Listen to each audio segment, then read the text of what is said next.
Hi guys, ఈ 2-3 days నుంచి మా బిఎస్ఎన్ఎల్ సిమ్లు బాగా అమ్ముడుపోతున్నాయి. అది ఎందుకంటే దానికైతే చాలా రీజన్స్ ఉన్నాయన్నమాట. మనకు అంబానీ మామ గురించి తెలిసిందే కదా, రేట్లు ఎప్పుడు పెంచుతాడో ఏమైందో తెలియదు ఆయనకు. ఇక మ్యారేజ్ ఉందని చెప్పి ఆ మ్యారేజ్ డబ్బులన్నీ ఒకటేసారి తీసుకోవాలని చెప్పి ఇక రేట్లు పెంచినట్టుంది. అంబానీ జియో రేట్లు పెంచినని చెప్పి ఎయిర్టెల్ మిగిలిన పెంచి దింగిరు. నా దరిద్రం ఏంటంటే రీఛార్జ్ ప్రైస్ అని పెంచి 2 డేస్ తర్వాత నా రీఛార్జ్ అయిపోయింది మామ. అప్పుడు రీఛార్జ్ చేసుకుందామని ఓపెన్ చేసి చూస్తే అసలు 2 గంటలు ఆలోచించింది నేను, చేసుకోవాలా వద్దా ఎట్లా అని చెప్పి. ఆ ప్రైజెస్ చూస్తుంటే అసలు పిచ్చి లేచిపోయింది.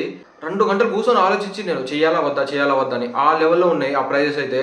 నేనైతే షాక్ అయినా మావా. నాకు తెలిసి బిఎస్ఎన్ఎల్ 4G కరెక్ట్గా వస్తే మార్కెట్లో నేను ఫస్ట్ ఆఫ్ ఆల్ నేనే వెళ్ళిపోతా. ఇప్పుడు చాలామంది వెళ్ళిపోతున్నారు, బిఎస్ఎన్ఎల్కి పోర్ట్ అవుతున్నారు.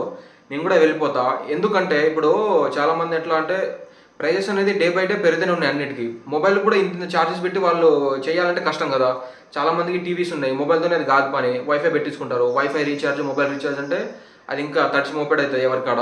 అండ్ ఇంకేంటంటే ఒక్కొక్కరి ఇంట్లో పోరగాళ్ళు ఉంటే పోరగాళ్ళు, అమ్మాయిలు ఉంటే అమ్మాయిలు, మన వైఫ్ హస్బెండ్ అందరికీ మొబైల్ ఉండాల్సిందే, వాళ్ళందరికీ రీఛార్జ్ ఉండాల్సిందే. రీఛార్జ్ లేకపోతే మొబైల్ ఉన్న వేస్ట్. అది 5G కానీ 6G కానీ, అంబానీ కానీ ఎయిర్టెల్ కానీ ప్రతి ఒక్కళ్ళు ఏంటంటే ప్రైవేట్ కంపెనీస్ రేట్లు పెంచేస్తున్నారు. వాళ్ళకు ఏంటంటే మనీ కావాలి ఎండ్ ఆఫ్ ద డే, అంతే తప్పించి వాళ్ళు రేట్లు పెంచేస్తున్నారు. దానికి ఏంటంటే మన గవర్నమెంట్ ఏం చేసిందంటే 1,500 crores మనకు బిఎస్ఎన్ఎల్కి ఇచ్చిందంట మామ. అదే 1,500 crores కాంట్రాక్ట్ ఇప్పుడు రతన్ టాటా వాళ్ళు తీసుకున్నారు. ఎందుకంటే రతన్ టాటా గారు ఎంత మంచి వాళ్ళు మనకు అందరూ తెలిసిందే. ఆయన చేతిలో పడ్డదంటే అది నెక్స్ట్ లెవెల్లో ఉంటుంది. అండ్ ఇంకా ఏంటంటే మన టోటల్ ఇండియా వైజ్గా ఒక 4,000 వరకు ఉన్నాయి అనుకుంటా నాకు తెలిసి బిఎస్ఎన్ఎల్ టవర్స్. దాన్ని ఇప్పుడు 10,000 నుంచి 15,000 వరకు పెంచాలని చూస్తున్నారు ఈ మనీతోని. అండ్ చాలా మంది ఇప్పుడు పోర్ట్ అయ్యి వాటికి ఉండే రీఛార్జెస్ అయినా చూసుకున్నా కానీ వాళ్ళు ఇంకా గట్టిగా సస్టైన్ అవ్వగలుగుతారు. ఎందుకంటే బిఎస్ఎన్ఎల్ ఏంటంటే ఒక గవర్నమెంట్ సర్వీస్, అది గవర్నమెంట్ ఇచ్చే సర్వీస్ కాబట్టి అది ఇష్టం వచ్చినప్పుడు ఎప్పుడు కూడా ప్రైస్ పెంచాల్సిన అవసరం లేదు. ప్రైవేట్ వాళ్ళు ఏంటంటే వాళ్ళకి ఎప్పుడంటే అప్పుడు పెంచుకోవాల్సి వస్తుంది. బిఎస్ఎన్ఎల్ వాళ్ళు ఇచ్చే ప్రైస్ అయితే చాలా తక్కువ మామ ఈ రెండింటికంటే పోల్చుకుంటే. అది వాటి కంపారిజన్ కానీ మొత్తం రాసుకొచ్చాను అనమాట. అవి ఒకటి చెప్తా. ఎయిర్టెల్ 28 days అయితే 2GB అయితే 349, సేమ్ జియో కూడా 349. అదే బిఎస్ఎన్ఎల్ అయితే నాకు తెలిసి 1 month 1.5GB ఇస్తున్నారు, అది 139 rupees. చూడండి ఎంత డిఫరెన్స్ ఉందో. అదే 3 months అంటే 84 days 2GB అయితే 979 ఎయిర్టెల్.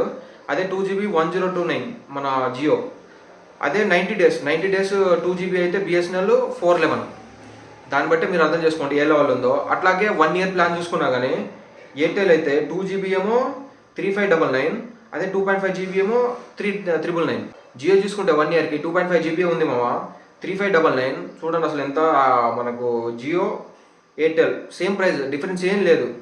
అదే మనకు బిఎస్ఎన్ఎల్ వచ్చేసరికి 2GB 1570. అసలు ఎంత తేడా ఉందో చూడండి. బిఎస్ఎన్ఎల్ని గవర్నమెంట్ గట్టిగా తీసుకొని బాగా చేస్తే మామ అసలు చాలా మంది హెల్ప్ అవుతారు పీపుల్. మధ్యలో ఎటువంటి కాంట్రాక్టర్ లేకుండా, అంటే మధ్యలో ఎటువంటి లుచ్చ నాయకులు లేకుండా చేసుకుంటా వెళ్తే నెక్స్ట్ లెవెల్ ఉంటుంది మామ. బిఎస్ఎన్ఎల్ అసలు మొత్తానికి తగ్గిపోవడానికి చాలా మంది పొలిటీషియన్స్ కారణం. అది వాళ్ళ పేర్లు మనం చెప్పలేము, చాలా మంది తెలుసు కూడా. అది ఏంటంటే మధ్యలో ఎవరి రాజకీయాలు ఏం లేకుండా టోటల్గా గవర్నమెంటే హ్యాండ్ ఓవర్ చేసుకుంటా ఒక సపరేట్ టీమ్ని దానికి పెట్టేసి చేస్తే మాత్రం నెక్స్ట్ లెవెల్ ఉంటుంది మామ. ఎందుకంటే ప్రజలు బాగా సేవ్ అవుతారు, మనీ సేవ్ అవుతారు. ప్రజెంట్ ఇప్పటికి కూడా విలేజెస్లో అయితే బిఎస్ఎన్ఎల్ టవర్స్ చాలా ఉన్నాయి.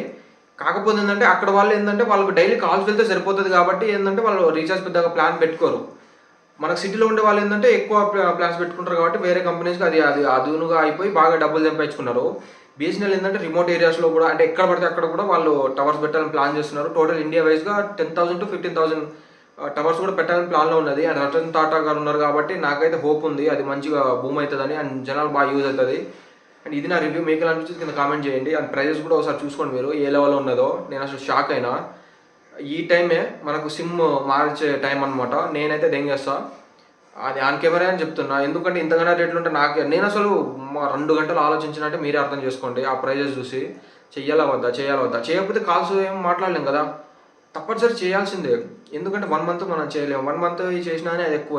అదే 3 months చేసుకుంటే బాగుంటుంది అన్నట్టుగా నేను 3 months చేసుకుంటా. అసలు ప్రైస్ అయితే మామూలుగా లేదు. ఎయిర్టెల్ కాబట్టి అది 979 ప్రైస్ అనమాట. నేను వైఫై ఉంటుంది, మళ్ళీ ఆ 2GB నేను పెద్ద వాడను.